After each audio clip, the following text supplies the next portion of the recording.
Welcome to a lesson with Dr. Powell. Let's take a look at implicit differentiation and how we can use the chain rule to think about it.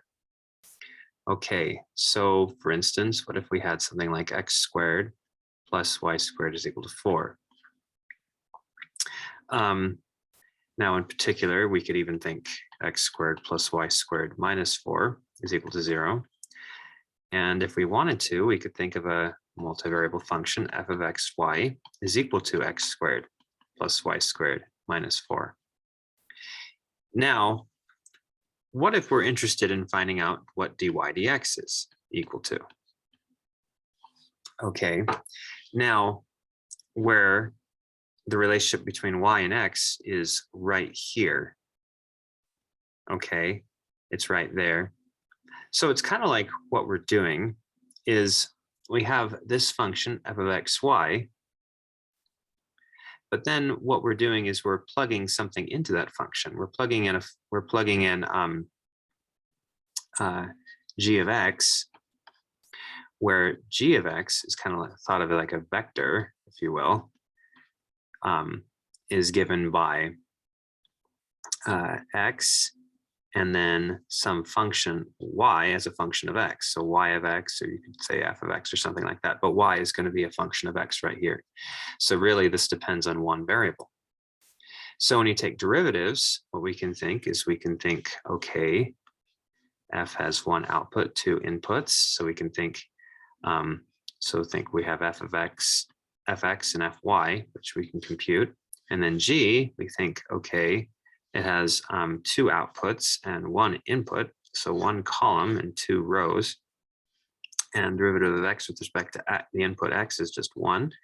Derivative of y with respect to x is dy dx, which is exactly what we're after. Now, keep in mind that with this particular definition here for how y depends on x, if y is dependent upon x in this way, according to this equation, that means that so we precompose this way. That means that f is not going to be changing. It's always going to be 0 if x and y are related in such a way that makes it 0. So since this is 0, its derivative apparently is 0, meaning all rises are 0 no matter what the run is, in the composition at least.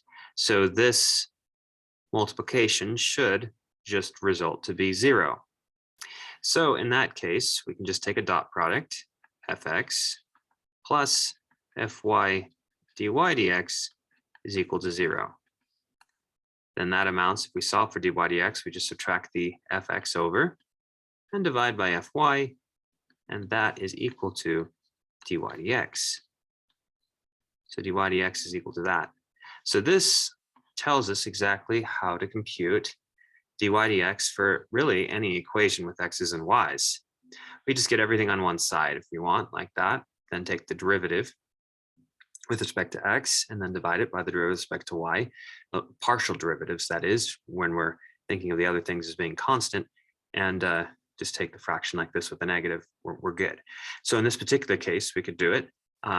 Take the derivative with respect to x. We just have 2x, so we have negative 2x. Derivative with respect to y will just be 2y. So we end up getting negative x over y is equal to the derivative of y with respect to x. And this is an implicit derivative. It depends on x and y, and really what it does is it tells us the slope at any point. So for instance, on this circle of radius 2, if we chose a point, suppose we chose a point like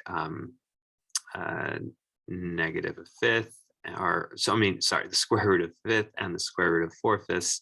So this is x and that's y. This point is on the, no, actually, I need to scratch that, multiply that by 2. That's okay. Yes, that is on the unit circle because, or not the unit circle, circle of radius 2, because if you square this, you'll get 2 times a fifth, square that, or 4 times a fifth, square that, get 4 times 4/5. Add them together, you get 4, take a square root, you get 2. Okay, so we're good. So that's a point. Now, if we wanted to figure out what the slope is at that particular point, well, you just plug in this x, you put this value in for x, put this value in for y, and take a ratio, and you will end up, you'll end up getting 1/2 if you work that ratio out, or negative a half. Negative a half would be the slope. Which would make sense because this point is on the unit circle kind of in the first quadrant, and so you're going to have a negative slope. So that's how you could compute that. Now, we did this using multivariable calculus here, multivariable derivatives using the chain rule here, and we'll look at another example in the next video. Thanks for watching.